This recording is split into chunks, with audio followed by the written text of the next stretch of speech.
Radio Moscú comienza su diario programa para Chile.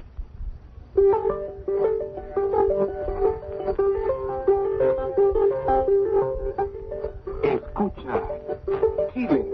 Las noticias que la fuente esconde y prohíbe. Lo que ocurre dentro de Chile y la voz de la solidaridad del mundo.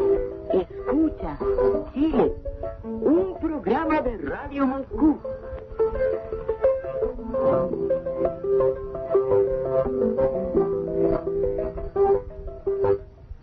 Buenas tardes, buenas noches, queridos amigos y amigas de Chile. Amigas, especialmente. Para ustedes, sobre todo nuestro saludo de hoy.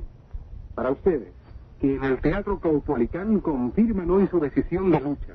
De mejores días para Chile, de democracia ahora, de libertad. Porque, como dice el lema de este acto, que sabemos magnífico, aunque no podamos estar presentes en él, la libertad tiene nombre de mujer.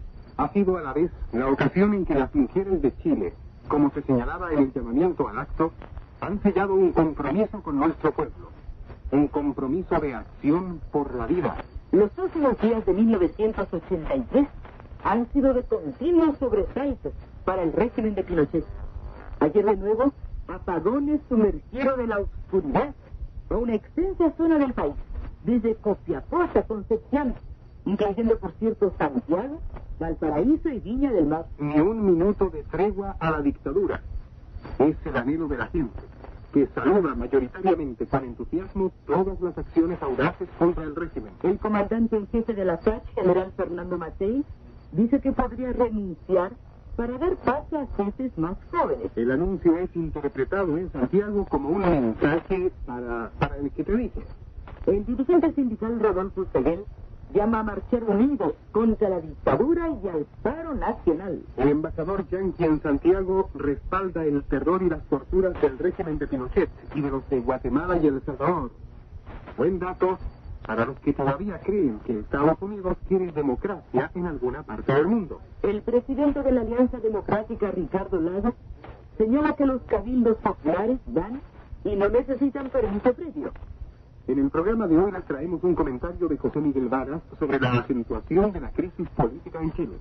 Nuestro espacio semanal de diálogos con los oyentes que nos escriben. Mireya Baltra envía un combativo saludo a las mujeres chilenas. Acuerdos y llamamientos aprobados por el Soviet Supremo de la Unión Soviética en su sesión anual, que finalizó hoy. Y muchas noticias de Chile y el mundo.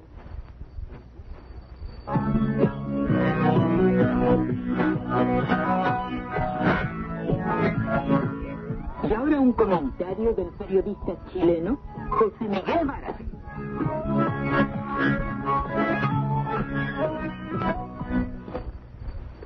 El año llega a su término con signos inequívocos de la acentuación de la crisis política del régimen fascista. Con datos desastrosos sobre la situación económica en todos los indicadores fundamentales y con múltiples expresiones del crecimiento de las fuerzas opositoras y de la determinación del pueblo de poner fin definitivamente a la dictadura que tanto daño ha hecho a Chile.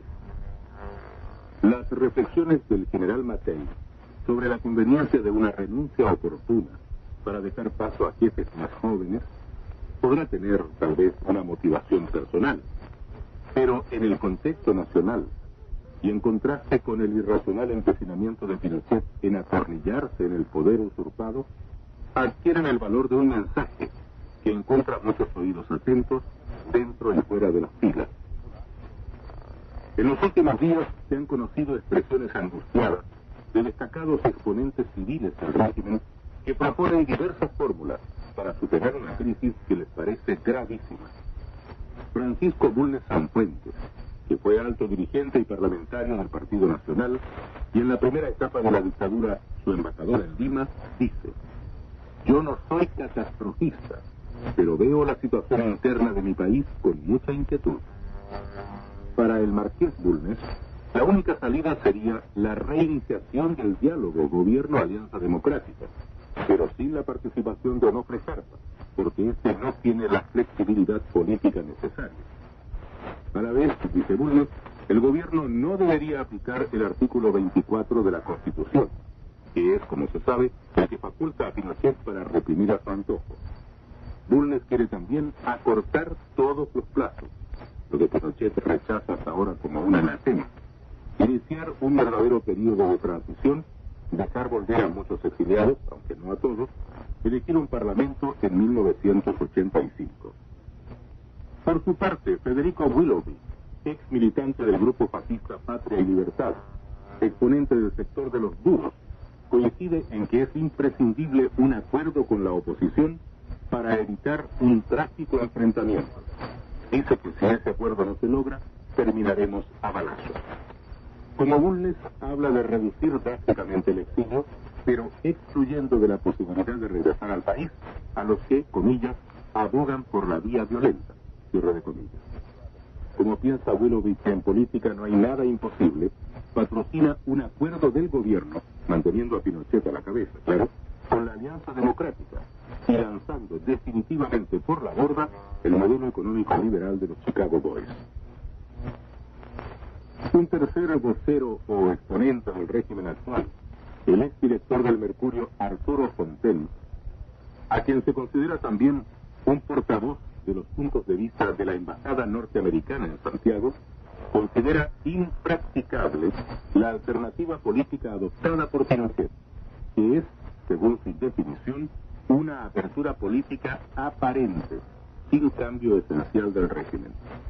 Es impracticable, dice Fontaine, porque despierta ansias democráticas y no las satisface. Cree el vocero del imperio que lo que se requiere es una apertura política amplia y una transición hacia la democracia combinada con una política de reactivación económica, pero en los marcos estrictos de dos dogmas, de dos principios irrenunciables: la defensa de la iniciativa privada y el anticomunismo. A la vez estima que Pinochet debe desde ya renunciar a la posibilidad de su reelección en 1989, que él, y no ningún ministro, debe encabezar el proceso de transición, y además que debe establecerse un itinerario claro con fechas conocidas. Lo característico de estas diversas fórmulas es su propósito de salvar al régimen, y también su alejamiento de la situación real que vive el país. Entre ellas hay elementos similares. Se nota, por ejemplo, el desprestigio, el afán de alejar a un opresor, y el propósito de neutralizar, a lo menos a un sector de la oposición, con promesas de plazos, concesiones en cuanto a los exiliados y ciertas garantías democráticas parciales. Pero hay también elementos contradictorios. Ninguna fórmula, en verdad, corresponde a lo que realmente está pasando en el país, a aquello que se manifiesta dramáticamente en las protestas y en las 1001 expresiones diarias de descontento y de lucha de diversos sectores de trabajadores, pequeños y medianos empresarios, etc. El acelerado proceso de erosión política del régimen y el crecimiento de la oposición se han visto reflejados parcialmente en encuestas de opinión pública efectuadas a lo largo de este año. Se reflejan además en los resultados de las elecciones efectuadas en las facultades universitarias, en organizaciones sindicales, en el colegio de periodistas y otros colegios profesionales, con la característica de que en estas elecciones los marxistas, a quienes se quiere excluir de todo, aparecen conquistando importantes posiciones. En las diversas fórmulas que baraja el pinochetismo hay un elemento común de desesperanza y de impotencia. Sus autores en el fondo están conscientes de que el tiempo ya es demasiado breve, de que Pinochet ha rechazado reiteradamente esas mismas fórmulas en el pasado, lo que indica la dificultad de convencerlo de que las adopte ahora. El dictador se orienta más bien, según versiones que circulan en medios bien informados de Chile, a intentar una reafirmación de su férula mediante un autogolpe y un nuevo baño de sangre. Todo indica que semejante intento, en las condiciones que ahora existen en Chile, está condenado al fracaso. Pero el solo hecho de abrigar semejante propósito es un índice del grado de desesperación en que hoy se debate el tirano. Fue el periodista chileno José Miguel Vara. La carta de el motivo que me diga Roberto, a ver apoyar al paro que ella se había resuelto. Si te gustas tan motivo, trata también voy sargento. Cartas de los oyentes desde distintos puntos del mundo. Saludos navideños y esperanzas para 1984. Hermosa tarjeta navideña nos envía Ana de Berna, Suiza. Nos dice, cada programa vuestro es el vínculo que nos mantiene unidos a la patria lejana. Que este sea el último del exilio. Y que el 84, agrega, podamos invitar a Katia a nuestro querido país. Gracias, compañera Ana, chilena de Suiza, por sus buenos deseos. Espero que algún día así será. Postal navideña de Londres, un auditor que dice: la semilla sembrada germinará. Esperamos que el 84 sea el año que derribemos a la dictadura y sea posible el reencuentro de todos los chilenos. Así dice la carta. Desde Melbourne, Australia, Anita nos dice: esperamos que este sea nuestro último año nuevo fuera de la patria. Y nos envía una gran cantidad de materiales de la solidaridad. Feliz año nuevo y muchas gracias, compañeras. De Marcos, amigo chileno de Estocolmo, nos envía otra postal navideña. Viene llena de viejitos toscueros y dice: escucha Chile firme junto al pueblo chileno. Feliz 1984 victorioso y viva el 62º aniversario del Partido Comunista de Chile. Gracias, compañero, por su carta y fotocopias de periódicos de Chile. Desde Västerås, Suecia, Marisol, del grupo del Víctor Jara Forensic, agradece nuestras emisiones por esa esperanza, fuerza y empuje que transmiten, dice, para desarrollar la solidaridad con la lucha del pueblo chileno. De Cerisay, Francia, el amigo Sotelo nos envió una postal que nos dice: a través de ustedes, quisiera saludar y abrazar a los valientes que hoy combaten heroicamente contra Pinochet. Con la razón y la fuerza, venceremos en 1984. Ojalá se cumplan sus deseos. Desde Nancy, Francia, la señora Clemente nos saluda este fin de año con un hermoso dibujo donde expresa su confianza en la victoria del pueblo chileno. Nos envía diversos recortes de la prensa francesa. Muchas gracias, compañera. Termina el año 1983 y las cartas que nos envían nuestros auditores reflejan el alto estado de ánimo provocado por un año de grandes luchas, que hace pensar que 1984 será decisivo para Chile. Y desde allá, de la patria, nos llega una hermosa tarjeta postal hecha a mano. Es un ramo de flores chilenas que nos envía una pobladora de nombre Gaby. Y dice lo siguiente: queridos compañeros de Radio Moscú, les deseo en este año un pronto retorno a la patria y mis más grandes respetos y admiración hacia ustedes por su trabajo. Escribe una pobladora chilena que se firma Gaby. La audición Escucha Chile, sigue la carta, cada noche escuchada en distintas circunstancias por el pueblo chileno desde todos los rincones del territorio, nos informa, enseña y relaciona con la lucha de otros países. Y conocemos la vida de los soviéticos y su solidaridad. Escucha Chile, prosigue esta pobladora, está en cada uno de los hogares de los trabajadores, noche a noche, durante 10 años. Vuestra voz llega a nuestras poblaciones, nos informa, apoya nuestra lucha, nos entrega solidaridad de los pueblos y nos trae la voz del partido. Para mí, señala esta pobladora, Gaby, es tarea diaria escucharlo.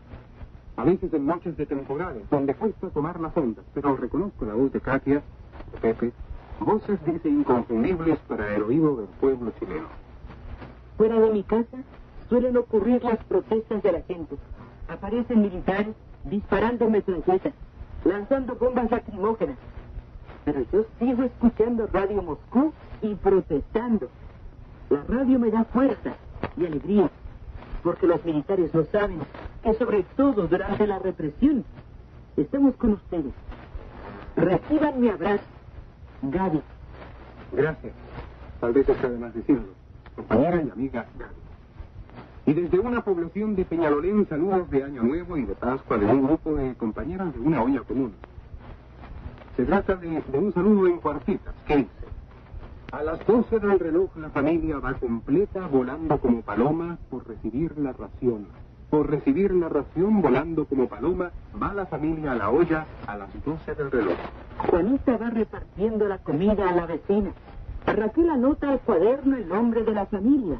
El nombre de la familia, Raquel anota el cuaderno. La comida a la vecina, Juanita va repartiendo. Todos traen a la puerta la mejor cooperación, un palito de leña seca para encender el fogón. Para encender el fogón, un palito de leña seca, la mejor cooperación, todas traen a la puerta. A la semana corrida se cambian las compañeras. La gestión de vicaría para la olla, para la feria.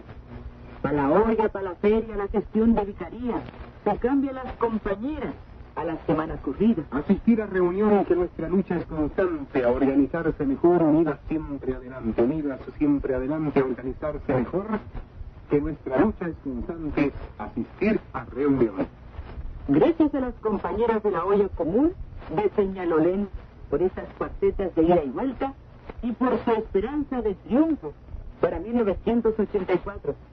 Más saludos de fin de año. Este es del Partido Comunista de Chile en Cuba. Una tarjeta que saluda el 62º aniversario del partido de Recabarren y los 25 años del triunfo de la Revolución Cubana. De Londres, saludo a la familia Troncoso, un postal donde figura una hermosa artillera, esas que confeccionan en el interior de la patria. De Mendoza, saludos del amigo Varela, quien nos cuenta la exitosa presentación allí del Quilapayún, y nos desea felicidades para 1984. Desde Panamá, la sección Amigos de Chile nos envía una amable carta, donde nos cuentan de la exposición ¿Cómo se ve Chile 1983? efectuada en la Universidad de Panamá, y nos anuncian una similar para el próximo año 1984. Finalmente, desde Lyon, Francia, carta de un grupo de mujeres exiliadas que nos cuentan que le enviaron al secretario general de la ONU, Javier Pérez de Cuellar, y al Papa Juan Pablo II una carta abierta, exigiendo defender el respeto a la vida en Chile, a la paz, la dignidad, violadas por el pinochetismo. Y se nos acaba el tiempo para las cartas. Gracias, compañeras y compañeros, por escribirnos. Y por esos saludos tan cariñosos, tan cordiales. Les reiteramos nuestros saludos navideños y de bienestar para 1984. Y ya saben, sigan escribiéndonos a Escucha Chile y a Radio Magallanes. La carta dice el motivo que no me tiró Roberto haber apoyado el paro que ya se había resuelto. Yo pensé que su motivo, pero también voy saliendo. Escucha Chile en Radio Moscú.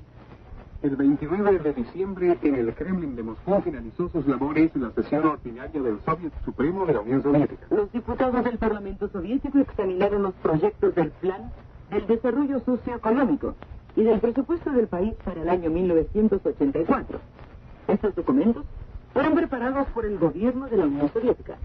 Presentando a los diputados el proyecto del plan, el dirigente del Comité de Planificación, Nikolai Baibakov, dijo en particular: Государственный план на 1984 год сориентирован на то, чтобы закрепить и развить достигнутые в 1983 году положительные тенденции. El plan estatal para el año 1984 está orientado a afianzar y desarrollar las tendencias positivas logradas en 1983, crear las condiciones favorables para el cumplimiento del plan quinquenal en conjunto. El plan anual traza el desarrollo dinámico de la economía, el aprovechamiento más eficaz del potencial tecnocientífico de la Unión Soviética. Sobre esta base se asegurará el ascenso del nivel de vida del pueblo soviético y se mantendrá al debido nivel la capacidad defensiva del país. En vísperas de la sesión, ambos proyectos fueron examinados en forma preliminar por el Pleno del Comité Central del Partido Comunista, dirigente en la Unión Soviética. Los participantes del Pleno aprobaron en lo fundamental los proyectos del plan y del presupuesto y señalaron que ellos responden a la estrategia económica del partido. La esencia de esta estrategia fue expuesta por el secretario general del Comité Central del Partido Comunista de la Unión Soviética, Yuri Andropov. Todos nuestros esfuerzos en la economía, subrayó dirigiéndose a los participantes del Pleno, están dirigidos, a fin de cuentas, al ascenso del nivel de vida del pueblo. Este es el objetivo sociopolítico principal de nuestros planes. Caracterizando el proyecto del plan, Nikolai Baibakov informó a los diputados que el próximo año se planifica un incremento de la producción industrial del 3,8%. Se prevé elevar a un ritmo más elevado la producción en ramas tales como la construcción de maquinaria y de máquinas de herramientas, la industria química y otras ramas que aseguran el progreso económico general. El próximo año se planifica aumentar la producción agropecuaria en el 6,4%. Como resultado del desarrollo dinámico de toda la economía en conjunto, se espera que la renta nacional de la Unión Soviética aumentará en un año en el 3,1%. Esto permitirá continuar realizando un amplio programa social en la URSS. Informando a los diputados sobre el proyecto del presupuesto de la URSS, el ministro de Finanzas, Vasily Karbusov, informó que la tercera parte de los recursos presupuestarios serán utilizados en 1984 para el desarrollo sociocultural. Se destinan miles de millones de rublos para la asistencia médica gratuita a la población, para la instrucción gratuita, incluyendo la profesional y superior, para el seguro social y la prevención social, así como para el desarrollo de la cultura, el deporte y el turismo. El plan y presupuesto socioeconómico prevén en 1984 el incremento sucesivo de los ingresos reales de los ciudadanos soviéticos. Estos ingresos aumentarán el próximo año en otro 3,5%. Señalemos que este año aumentaron en el 2%. Refiriéndose a los artículos del presupuesto que determinan los gastos para la defensa, el ministro Vasily Karbusov informó que en 1984 compondrán 17.054 millones de rublos. Esto es tanto cuanto en 1983. Lo que se refiere a la parte de los gastos para la defensa, con motivo del incremento general del presupuesto, ellos incluso disminuirán y serán el 4,66%. Después de los informes en las sesiones por separado de las dos cámaras iguales en derecho del Parlamento Soviético, el Soviet de la Unión y el Soviet de las Nacionalidades, los diputados examinaron en forma multifacética los proyectos del plan y del presupuesto. Los diputados Vasily Starovoytov, presidente de una cooperativa campesina de Bielorrusia, Zoya Kisilyova, maestra de la escuela secundaria de Moscú, Rais Ganiev, jefe de brigada de ajustadores de la obra de una central hidroeléctrica de Tartaria, y otros, propusieron aprobar los proyectos del plan socioeconómico y del presupuesto del país para el año 1984. En la sesión conjunta de ambas cámaras, los diputados del Soviet Supremo de la Unión Soviética aprobaron por unanimidad los documentos. Se han convertido en leyes, en virtud de las cuales se desarrollará el próximo año la economía nacional soviética. El Soviet Supremo de la URSS se dirigió a todos los parlamentos y pueblos del mundo, exhortando a hacer todo lo necesario para resguardar a la humanidad de la hecatombe nuclear. Este llamamiento se hace en las disposiciones sobre la situación internacional y la política exterior del Estado soviético, aprobada por unanimidad el 29 de diciembre en la sesión del Parlamento Soviético en Moscú. El Soviet Supremo de la Unión Soviética aprobó las declaraciones del secretario general del Comité Central del Partido Comunista de la Unión Soviética y presidente del Presidium del Soviet Supremo de la URSS, Yuri Andropov, del 28 de septiembre y del 24 de noviembre de 1983, así como las medidas del gobierno encaminadas a garantizar debidamente la seguridad de la URSS y de sus aliados. La humanidad, dice el documento, fue advertida sobre el peligro que amenaza al mundo, engendrado por la política insensata y beligerante del imperialismo. Esta política se manifiesta ante todo en la aspiración de Estados Unidos y de sus aliados de la OTAN de quebrantar, cueste lo que cueste, el equilibrio militar creado, que sirve de base de la seguridad internacional, en el despliegue en Europa Occidental de nuevos cohetes nucleares norteamericanos, lo que imposibilitó continuar las negociaciones en Ginebra. Esto lo demuestran también las acciones de Estados Unidos y de los regímenes reaccionarios y gobiernos que colaboran con él, encaminadas a atizar los conflictos internacionales en diferentes regiones del mundo. Los militaristas norteamericanos siembran la muerte y la destrucción, atropellan la soberanía e independencia de los pueblos de otros países. Igual que la guerra en Vietnam, entrará como página oprobiosa en la historia de Estados Unidos la agresión contra Granada y su ocupación ilegítima. El Soviet Supremo de la URSS censuró resueltamente la injerencia imperialista en los asuntos de estados y pueblos independientes, la política de agresión y de fuerza brutal, y exhortó al Congreso de Estados Unidos y a los parlamentos de otros países de la OTAN de aprovechar todas las posibilidades para que los gobiernos de estos países renuncien a realizar la política peligrosa para la causa de la paz desde posiciones de fuerza y a las tentativas de lograr la superioridad militar. El único camino posible en las condiciones actuales para afianzar la paz y la seguridad de los pueblos es reconocer en la práctica el principio de paridad e igual seguridad, el afán de lograr sobre su base acuerdos recíprocamente admisibles. El Soviet Supremo de la URSS confirmó que si Estados Unidos y otros países de la OTAN manifiestan la disposición de volver a la situación existente antes del emplazamiento en Europa de cohetes norteamericanos de alcance medio, la Unión Soviética también estará dispuesta a hacerlo. El Soviet Supremo de la URSS exhortó a procurar tenazmente la realización de las propuestas sobre la firma entre los estados signatarios del Tratado de Varsovia y los miembros de la OTAN del tratado de no emplear mutuamente la fuerza militar y de mantener relaciones de paz, de que todas las potencias nucleares sigan el ejemplo de la Unión Soviética y se comprometan a no emplear las armas nucleares, de prevenir la carrera armamentista en el espacio cósmico. El Soviet Supremo de la URSS encomienda al gobierno soviético continuar la línea para garantizar la seguridad del Estado soviético y de sus aliados, seguir realizando en adelante los pasos necesarios que, teniendo en cuenta las circunstancias que se crean, conduzcan al cambio de la situación internacional en dirección a lo mejor. El Soviet Supremo de la URSS declaró solemnemente que la Unión Soviética no atenta a la seguridad de país alguno, ya sea en el este o el oeste. Desea vivir en paz con todos los países y poner en práctica el principio de coexistencia pacífica de los estados con diferentes sistemas políticos sociales. Noticias de Chile dentro de algunos instantes. Ya volvemos con Escucha Chile de Radio Moscú.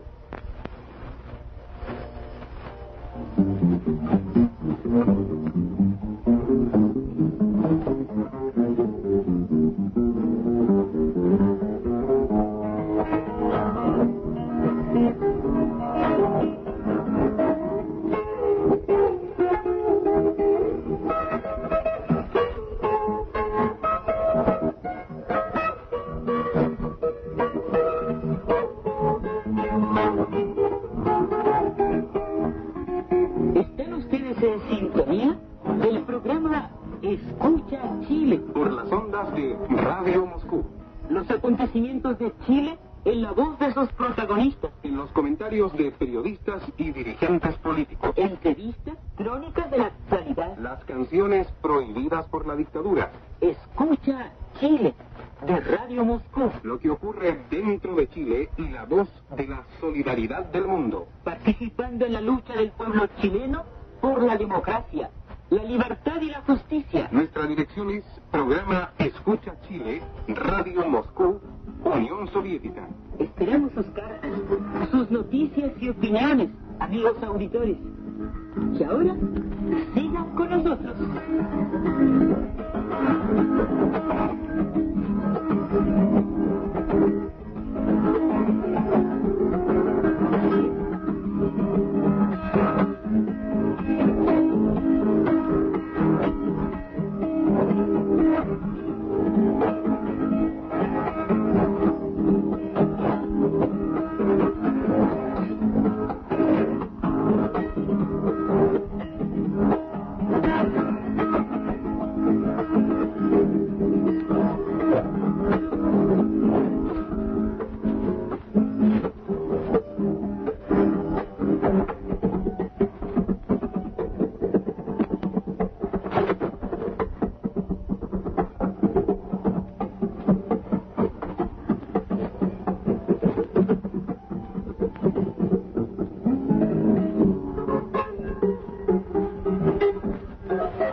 Y ya estamos nuevamente juntos en el programa Escucha Chile de Radio Moscú.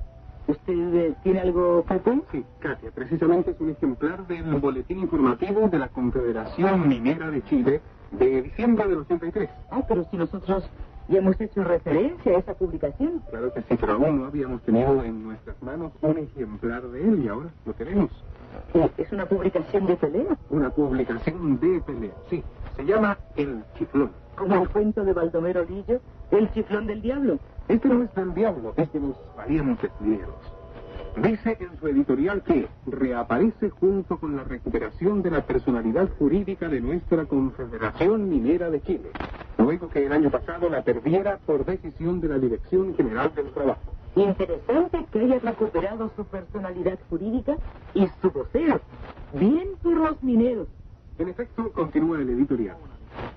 En Congreso Constituyente celebrado en Santiago los días 19 y 20 de noviembre pasado, con la participación de 20 sindicatos de la pequeña y mediana minería, se refundó la Confederación, inscribiéndose en la larga trayectoria de lucha de los mineros chilenos, y que en 1938, en la ciudad de Rancagua, dieron vida a la combativa Federación Industrial Nacional Minera de Chile.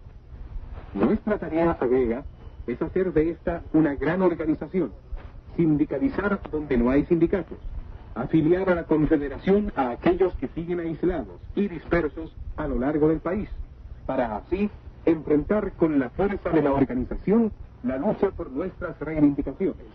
Las enumera, pues. No nos queda otra cosa que felicitar a los trabajadores mineros por haber recuperado la legitimidad de su organización, disponer de su órgano de información. Todo ello ha sido logrado con mucho esfuerzo, sacrificio. Y es justamente lo que quería destacar, Cata, al hacer mención de El Chiflón, su editorial, las noticias que publica. Destacar la existencia débil, esporádica a veces, o más o menos...